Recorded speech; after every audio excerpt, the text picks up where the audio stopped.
Good morning, everyone. Some of you may know me, some of you may not. And as Bryden was saying, I'm Pastor Louie's youngest son, Daniel. And when my dad asked me to preach today, there's a lot of anxiety that came over me. And I told him I'd call him back to tell him if I'd do it or not. And I think the main reason why is there's two reasons actually why. One is my dad is so good at preaching the Bible that I'm like, there's no way anybody's going to be happy with the way I'm teaching it, because he just breaks down every single verse, saying exactly what it means and what the Lord is trying to say through it. So that brought on some anxiety. And the other reason why is because there's just a lot of history with this church and a lot of pain that went into things that have happened through my 10-year drug addiction. There's years that were spent while I was still going to this church. And I remember there was one specific time where it was a Sunday morning where an ambulance drove by, and my dad's like, we should be praying for that ambulance outside. And so my mom stopped and prayed for the ambulance. And I think it was about 10 minutes later when I had a seizure in the back due to taking too many pills, and that an ambulance ended up driving into our church to pick me up, and I woke up in the back of the ambulance. And so for me, this church, sometimes being here, there's a lot of pain in my heart because of the things that have happened in the past. But I'm just grateful for my dad, who is one of the best examples of Christ's love, where no matter how many times I ran away and did my own thing and caused him so much grief, that he was always welcome to bring me back and show me his love and forgive me. And so you guys got the best pastor in the world here, okay? I hope you know that. Give him a round of applause if you feel like it. So we're going to be going through James today, and you may be asking why James, and it's because this is what we're going through at my church in Beaumont, California. And so we're going to be going through James chapter 3.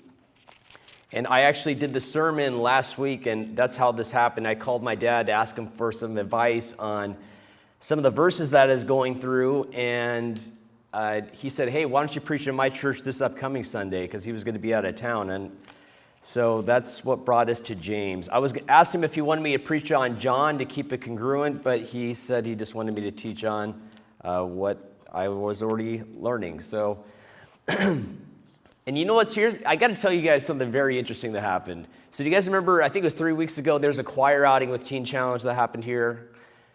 Okay, so I go to something called Celebrate Recovery, which is a group of people that meet together. It's almost like an AA meeting, but for Christians, and we encourage each other and talk about things to stay on the right track and not going back to the past. And there was a guy here named Mike that was in the choir outing, and it was 2 days after that, on a Tuesday, I was at a Celebrate Recovery group that I never go to. It was in Yucaipa, California, and I was sitting there. There's probably 50 people, and I'm sitting next to this guy, and after the end of the Celebrate Recovery meeting, I look at his shirt, and it says Teen Challenge San Diego. I'm like, hey, you know what? I went through Teen Challenge San Diego. And he's like, you know what? I just left Teen Challenge San Diego on Sunday.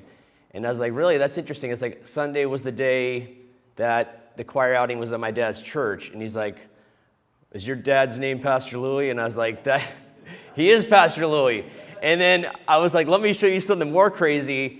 I was like, I got a video of you on my phone, because my dad sent me a video of the choir outing. And so on my phone is this guy, Mike, that was sitting right here. And it was showing how the Lord works, because Mike was really struggling with leaving, because you're supposed to stay in Teen Challenge for a year. He left after 3 months, and he was just saying, I shouldn't have left. I jumped the gun. And I think me seeing him was the Lord showing him that he hasn't given up on him yet.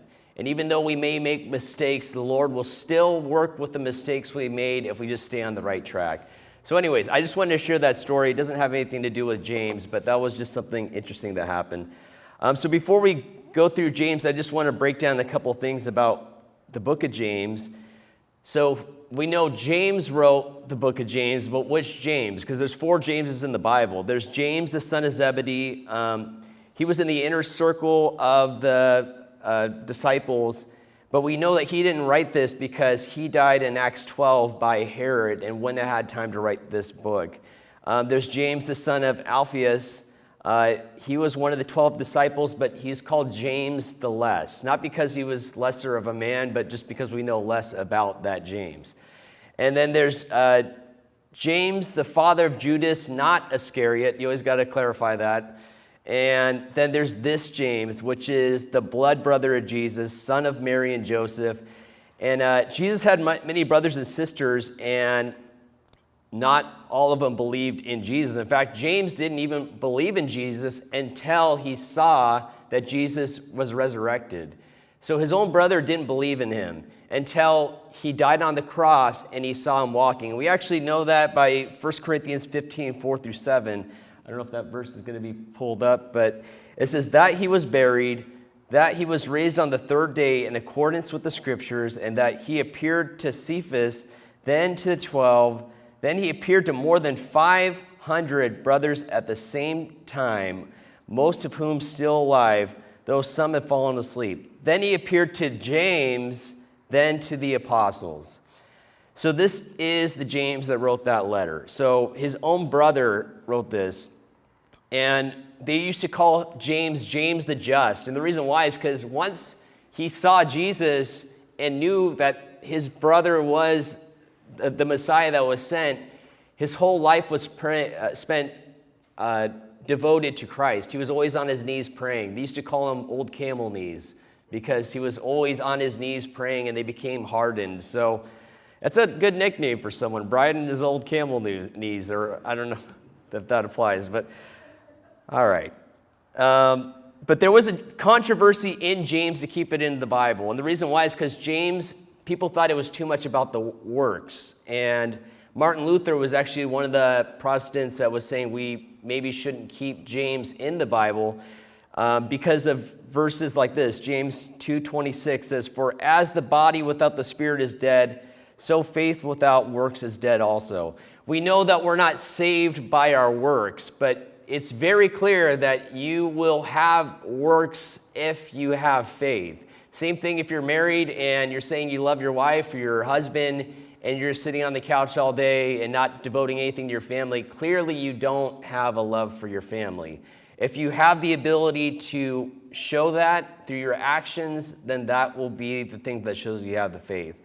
One last thing we say about James before we move on is that, and this is a little bit off topic, but there was an ossuary box that was found in 2002. I don't know if you guys have heard about this, but an ossuary box is a bone box. And on the bone box, it says James, let me make sure I quote this correctly. It says James, the brother of, it says James, son of Joseph, brother of Yeshua, on this bone box.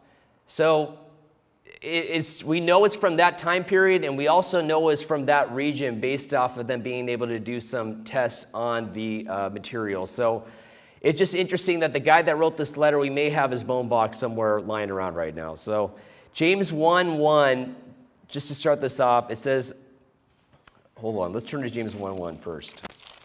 James 1:1 says, James, a servant of God and of the Lord Jesus Christ, to the 12 tribes and the dispersion greetings. Now, here's the crazy part is James is the brother of Jesus. And also, he's James the Just. But with James, he starts off saying, James, a servant of God. Now, I know for myself, if I was related to Jesus, I would have been like, James, the brother of Jesus, the one and only. You know, I would put something into it a little bit like that. Because we like titles in America. And pretty much all in our culture now. If you're a doctor, you'll put down Dr. whoever, or if you're a reverend, a lot of them put reverend whoever, but James didn't care about any of the titles. He wanted to say, the most important thing about me is that I'm a bondservant to Christ. That was the most important thing. And so let's move on here. We're going to get into James 3 now. So just to break this down, I'm going to read through the first 12 verses quickly, and then I will quickly go over that. We're mainly going to be in James 3, verses 13 through 18. But I just want to do this because basically what happened is I taught last week in my church. My pastor taught 2 weeks before that, and he taught on the tongue. And the crazy part is he had tongue surgery 2 days after that, and so he asked me to preach because he couldn't use his tongue anymore. So That's how that worked out. But so this is what we studied 2 weeks ago, and it has to be said in order for us to understand verses 13 through 18. So not many of you should become teachers, verse 1. My brothers, for you know that we who teach will be judged with greater strictness. For we all stumble in many ways, and if anyone does not stumble in what he says, he is a perfect man, able to bridle his whole body. If we put bits into the mouth of horses so that they may obey us, we guide their whole bodies as well. Look at the ships also, though they are so large and are driven by strong winds, they are guided by a very small rudder wherever the will of the pilot directs. So also the tongue is a small member, yet it boasts of great things. How great a forest is set ablaze by such a small fire. And the tongue is a fire, a world of unrighteousness. The tongue is set among our members, staining the whole body, setting on fire the entire course of life, and set on fire by hell. For every kind of beast and bird, of reptile and sea creature can be tamed and has been tamed by mankind, but no human can tame the tongue. It is a restless evil, full of deadly poison. With it we bless our Lord and Father, and with it we curse people who are made in the likeness of God. For the same mouth can bless and curse. My brothers, these things ought not to be so.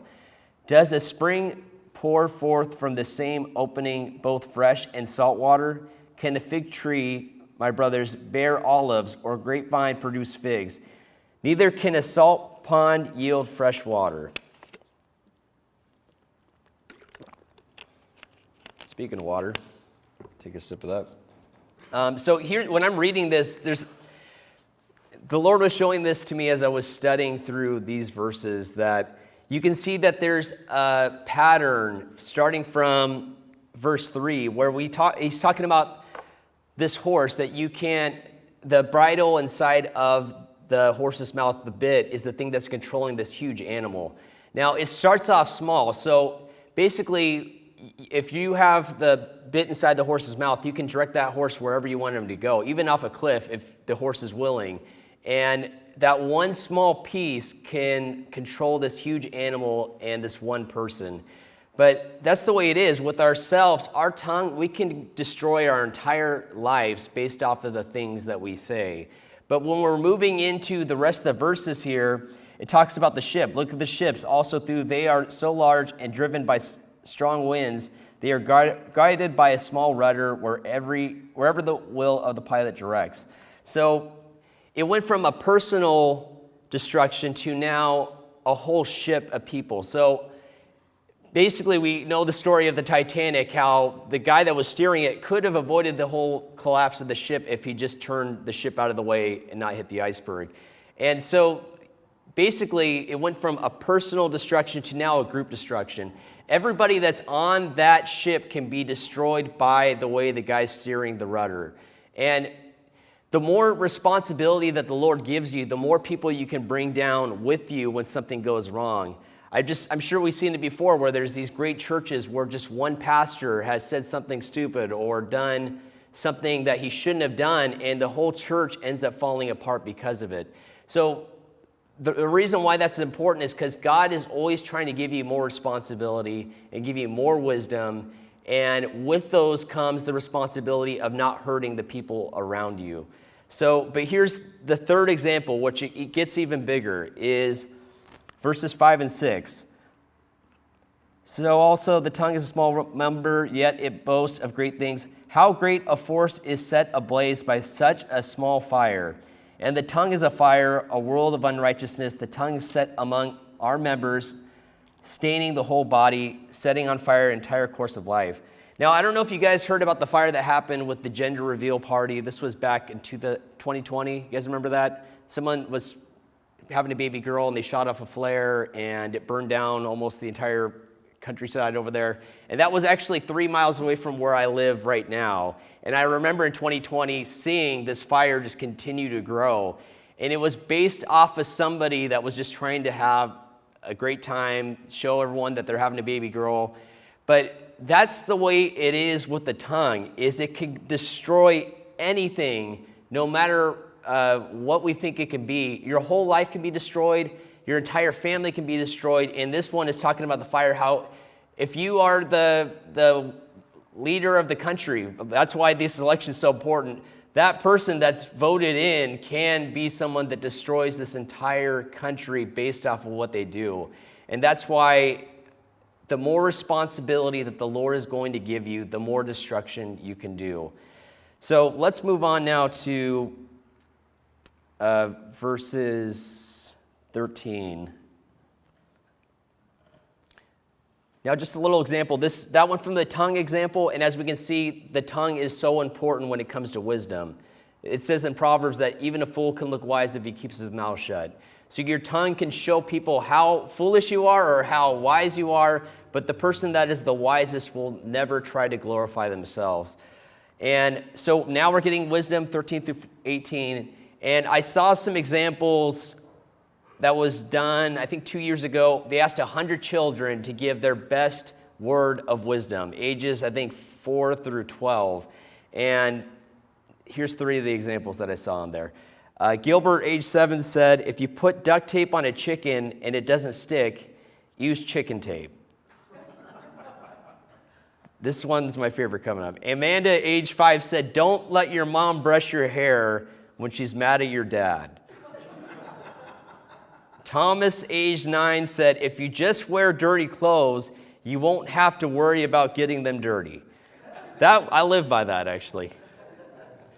This shirt I've worn a couple days in a row, but who would know unless, anyways. All right, so let's move on here. But we need to understand what wisdom is before we even move on. So we understand what knowledge is. Knowledge is information gained, either facts, skills, or things that we've learned. But wisdom can be harder to pinpoint on what wisdom is. And the reason why is because wisdom can be different on who you ask what wisdom is. But the definition of wisdom is the ability to apply knowledge properly.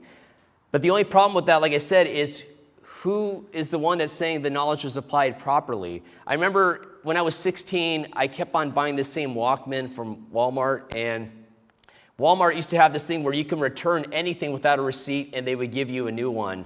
And I did that 8 different times at the same Walmart. And the reason why is because I knew if I ever bring it in, they're going to give me a new one. So technically, I was applying knowledge properly, I guess, but obviously we know that wasn't a wise thing that I was doing. And I'm transformed now, just so you know. The Lord has came into my heart. I wouldn't do that anymore. But the point is that there's worldly wisdom that thinks the wisdom that we have, godly wisdom, is foolish.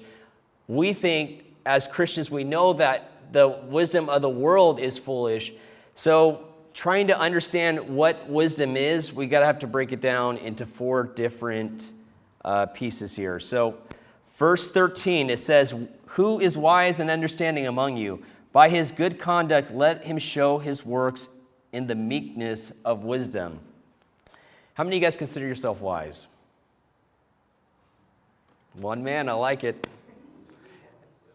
Here's the thing is, we may consider ourselves wise, but the only way you can see if you're wise or not is based off of the fruits that you show. And Luke 7:33 through 35 says, for John the Baptist has come eating no bread and drinking no wine, and you say he has a demon. The Son of Man has come eating and drinking, and you say, look at him, a glutton and a drunkard, a friend of tax collectors and sinners. Yet wisdom is justified by all her children. So that's how we'll know how much wisdom you have, is based off of the children, or in other words, the fruits that you are producing. And I mean, wisdom isn't defined by the diplomas you get or the degrees or the skills that you learn. Wisdom is based off of the way you're applying godly principles. And the second part of that verse actually says something interesting too. It says, by his good conduct, let him show his works in the meekness of wisdom. Now, I'm sure most of you guys know meekness does not mean something bad. It means power under control. But people look at meekness as a bad word sometimes because it sounds so much like weakness. But meekness is something that we should all strive after, because showing that you have the ability to do something, but you have the wisdom to keep yourself in control is so important. Matthew 11:29 says, let's see here. Take my yoke upon you and learn of me, for I am meek and lowly in heart, and you shall find rest unto your souls. Depending on what translation you look at, I know the ESV says, which one does that say? I know the ESV has a different version of that, or different word, but the main thing is the word meekness there. This is the only time in the entire Bible that Jesus describes his character. So Jesus describes himself as the bread of life. He says the Son of Man, all these things about himself that are things about him, but this is the only verse in the entire Bible where he actually describes his character. And he's saying, I am meek and lowly. And he's saying that because he wants us to know his heart towards us, that he's never going to be at a point where he's like, I don't want to talk to you. You know what? You burned me. I don't want to receive you anymore. The Lord always wants to receive us back, and it's his meekness. He can destroy every single person in this room just by speaking, but he wants to forgive us and pour into us regardless of what we've done, just as long as our heart is to come to him truly repentive. And that's, Louis was talking about Adam and Eve and how the first thing Adam did when God got him all cogged up was to blame the woman next to him. And he's trying to blame shift onto somebody else. And Eve blames it on the snake. And so here's why the meekness is so important, is sometimes you might be able to say something to get yourself out of a situation, or say something to be able to hurt someone else or make yourself look better, but you being able to control your tongue and your behavior is such a powerful thing. There's a guy named Jocko Willink who, you guys might know him. He actually lives in San Diego. He's world famous, Navy SEAL. And he said that there was a time when he was the commander in Afghanistan for the Navy SEALs, and there was some friendly fire that happened, and one of his men got shot and killed. And they came in to fire somebody. They're like, somebody died. It shouldn't have happened like this. It was two American soldiers shooting back at each other. And so when his higher-ups came in, they were saying, who's responsible for this? Who's responsible? And Jocko, the first thing he said is, I'm responsible. This was my mistake. And they're like, what do you mean it's your mistake? And he's like, I'm in charge of these men, and one of them got shot. And they're like, well, who's the one that shot the gun? He's like, it doesn't matter. He's like, I'm the one that was responsible for this group of men, and that happened. And he said that his commander was so blown away by that answer, because everybody would be like, it wasn't me. This guy shot the gun. I didn't even know what's going on, trying to blame shift. But what he said was, I take on the responsibility for what happened. And that's the way all of us should be. In any situation, even if you're not at fault, just try to take responsibility for what you did. That is a great quality of meekness. Obviously, we all know Matthew 5:5, blessed are the meek, for they shall inherit the earth. Okay, so those are the first two examples of what wisdom is. Wisdom is practical, and now wisdom is humble. And this third one we're getting into is wisdom is spiritual. Verses 14 through 15. But if you have a bitter jealousy and selfish ambition in your hearts, do not boast and be false to the truth. This is not the wisdom that comes from above, but is earthly, unspiritual, demonic.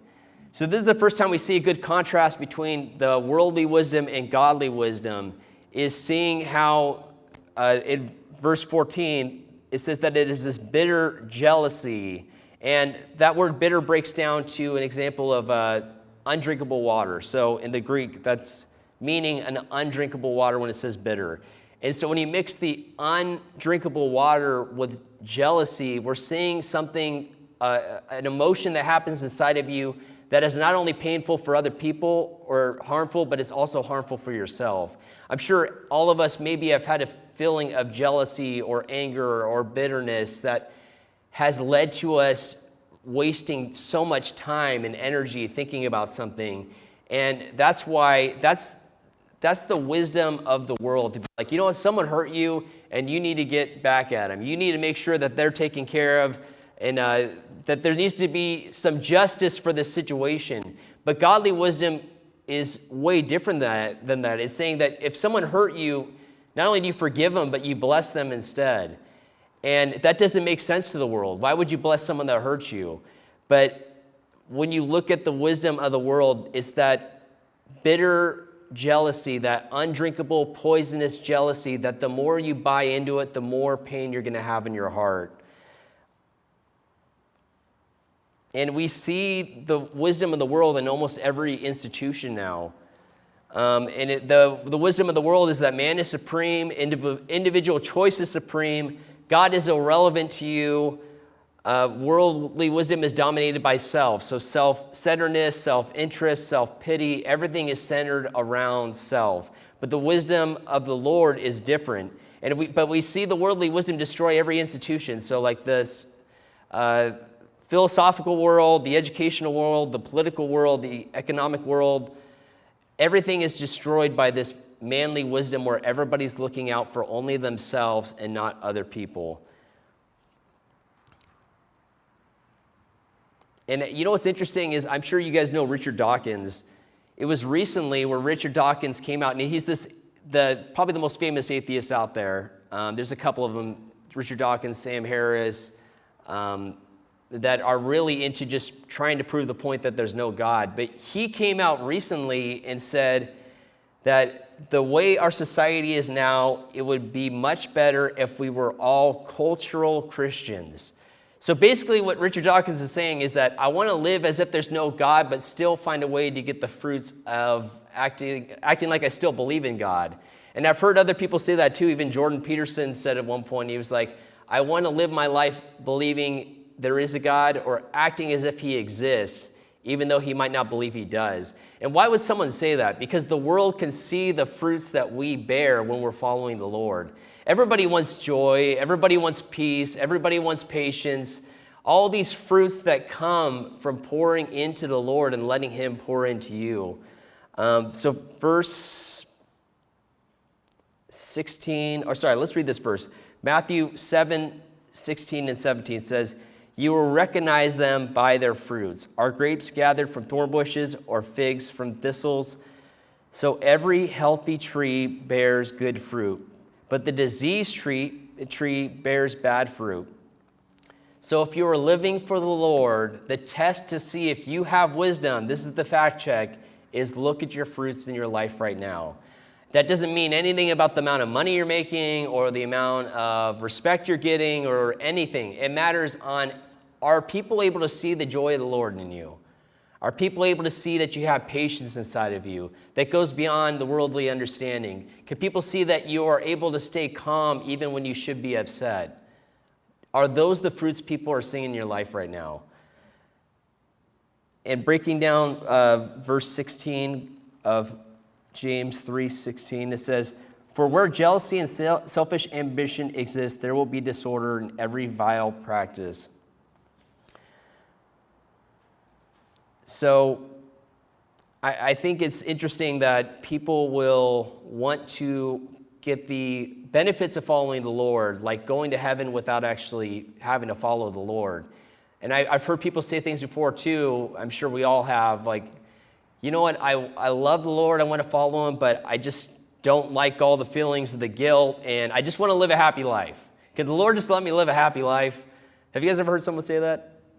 And it was interesting, like, imagine if I said that to my wife, Sydney, like, you know what, I love you, but I just want to live a happy life. Can you just let me do my own thing, and without all this guilt that you put on me? And that's not true love, that's not true wisdom. And Proverbs 9:10 says, the fear of the Lord is the beginning of wisdom, and the knowledge of the Holy One is insight. And I take this verse personally because I think I twisted the scriptures when I was younger. So I understood that the Lord existed. I understood who Jesus was, but I took the idea of his forgiveness too far, where I thought, you know what, I can still do the things I want to do, but the Lord will forgive me. And I was taking advantage of his kindness. And it took till I was 31 years old to finally be at a point where I said, Lord, I just want to give my whole life to you. I don't want to keep on trying to live for myself and follow my own plan. I want to devote my entire life to you. And it was at that moment I remember the night that happened when I prayed that I could feel the Lord start to fill me with his joy. And so many things happened where even when I was living at that area, COVID hit, and the pastor that was training me to become a pastor ended up dying. And my dad said, come back to San Diego. We got a room for you. Everything's great. And Sydney was living here. My son Eli was living here. And I said, you know what? The Lord has given me this vision, and I don't want to walk away from it. And so me staying out in that area, since then my wife, or Sydney, she moved out there. We got married. I've had 2 beautiful daughters. And I'm still being trained up to be a pastor in the city that I'm in now. But anybody that would tell you that the decision looking at it then should have been that I moved back to San Diego. There's more opportunity for me here. But I just had the fear of the Lord inside of me that wanted to stay on the right track. Okay, how much time do we got here? All the time you need. Okay. I don't know if I've been teaching for 10 minutes or 2 hours right now, but all right. Hold on one second. So I'm going to give you guys an example that might be a little bit hard to follow at the beginning, but it's going to make sense at the end of what I'm talking about. Like M. Night Shyamalan movie, where there's a twist at the end that will make sense about what happened at the beginning, okay? All right. You guys on board for that? I love the excitement of this church. All right. So we know the wisest man in the world was Solomon. And there was the letter written, Song of Solomon, that was an example of the love of the husband for his bride. But it's an allegory. That's why it's in the Bible, to show the love of Christ for his bride, which is us, the church. So there's going to be a progression you see in 3 verses that happen here. Starting with Song of Solomon 2:16. It says, my beloved is mine and I am his. And a lot of us can only understand the wisdom or the love that's been shown to us. Someone that has been treated wrong as a child doesn't trust people when they get older. Or if someone's been in a very painful relationship, it's hard for them not to bring that baggage into the relationship with them. And so this woman loves her husband in verse 16, but she says, my beloved is mine. She's putting herself first, and I am his. But here's where we see a change in this woman's heart in Song of Solomon 6:3. It says, I am my beloved's, and my beloved is mine. So it may not seem like a lot, but she switched the order now. She was saying, he's mine and I am his. But now she's saying, I am his, first off, but then he is also mine. But that's the thing is, for a lot of us, we're trying to wrap our heads around the Lord. A lot of us have trouble sometimes trusting the Lord with his plan for our lives because we're not sure what that plan is. But here's where everything is wrapped together in Song of Solomon 7:10. It says, I am my beloved's, and his desire is for me. So basically, she removed herself from the equation now. She's not even talking about herself. She's saying, I am my beloved's, and his desire is for me. Now, why that is so important is I know for myself, it was so hard for me to trust the Lord because I thought his plan was going to be something way different than what I wanted to do. And I thought, I'll still have the fire insurance of believing in him, but I'm going to do my own plan. But here's the thing is, true wisdom comes when we're finally able to trust the Lord, what he's going to do in our lives, and not trust our own plan. Does that make sense? So fully having wisdom is having the ability to be like, you know what, Lord, I believe you exist. I know you're there. I know you have a plan for me, and I'm going to follow that plan and not even worry about myself anymore. And that's what happens with this woman, where she sees the love that is so overwhelming from her husband that she's like, I don't have to worry about my own needs anymore because my husband's going to take care of me.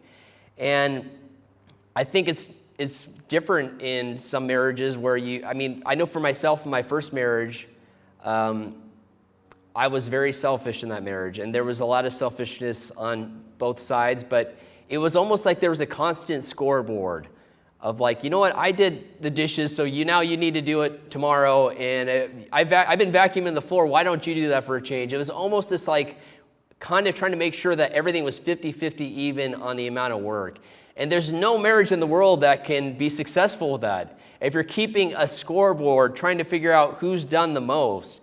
But the wisdom of the Lord has helped transform my heart. My marriage to Sydney is way different than that, where we're constantly trying to pour into each other.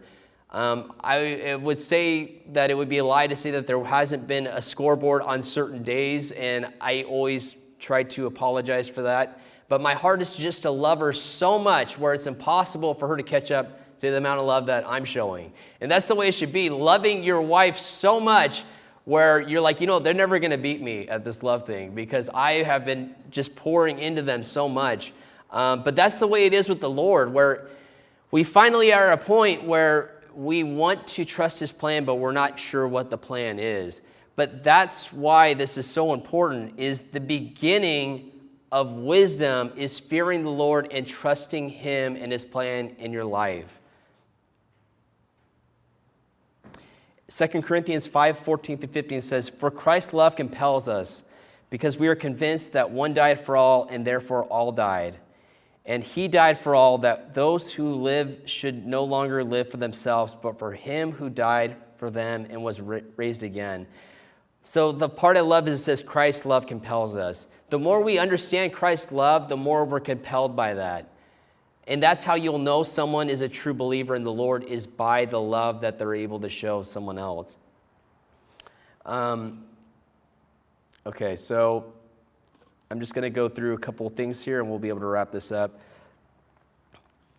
So how do we get wisdom? James 1:5 tells us, "If any of you lacks wisdom, let him ask God, who gives generously to all without reproach, and it will be given to him." So if you want wisdom, all you need to do is ask the Lord for the wisdom. But here's the thing, is when you're asking the Lord for that wisdom, you also need to remember you're laying down yourself while you're asking for that wisdom. The Lord will give the wisdom to somebody that is willing to receive it, but you need to understand what receiving that wisdom means. Okay, so let's read verse 18 here of James 3, verse 18. 17 and 18. "But the wisdom from above is first pure, then peaceable, gentle, open to reason, full of mercy and good fruits, impartial and sincere. And a harvest of righteousness is sown in peace by those who make peace." So the last thing, the fourth thing about wisdom is we know that wisdom comes from above. We can't receive wisdom apart from the Lord. So to try and wrap all this up that we've been talking about today, we understand the definition of wisdom is the ability to apply knowledge properly. But truly, what wisdom is the ability to lay down yourself and accept the Lord's plan in your life. So without us, anytime we're trying to live for ourselves, it removes us from being able to be wise. True wisdom comes from saying, "Lord, I know you have a plan for me. I know that you want to do something through me, and I'm going to trust that plan regardless of what I think is going to happen." And here's the thing is, there's the verse that says, resist the devil, what's the verse? "If you resist the devil, he will flee from you." I'm trying to remember the full one off the top of my head. But is that Peter? 1 Timothy? There you go. That's, okay, so that's resist the devil. Draw near to God and he will draw near to you. That's the same one, "Wash your hands, you filthy sinners," right? So if you are drawing to the Lord and he's drawing into you, the devil will start to give up on trying to attack you. Now, let me explain that. He will give up on trying to attack your mind, but there might still be a lot of trials that happen in your life. In fact, seeing my dad, who tried to follow the Lord his entire life, there's been trial after trial that hit him, but there's a peace that has been inside of his heart, seeing that he was still trusting the Lord was using all those things that happened to him. So trusting your life with the Lord's plan doesn't mean there won't be trials, but it means that you will avoid the feelings of anger and hurt and bitterness and jealousy and rage and all these things, you'll start to feel the joy of the Lord and the peace of the Lord and the self-control and these feelings that you've been wanting your entire life that are finally able to come inside of you and stay inside your mind to fight off anything that the enemy's trying to do to you. So as we're wrapping up, Johnny, I don't know if you wanted to come back up. Were we doing a final song?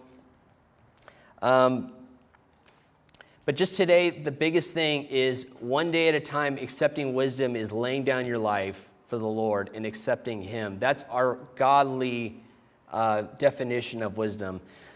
Let's pray. Lord, I'm just thankful for this opportunity to come here and speak. And I just pray that today, as we leave here today, that we hold on to knowing what your wisdom is, Lord. And I know it can be hard for us to trust your plan sometimes, but we want to fully surrender our lives over to you. And I pray that you pour into us your joy as we trust you and your love, Lord, and that our trust for you transforms our entire hearts. Thank you, Jesus, amen.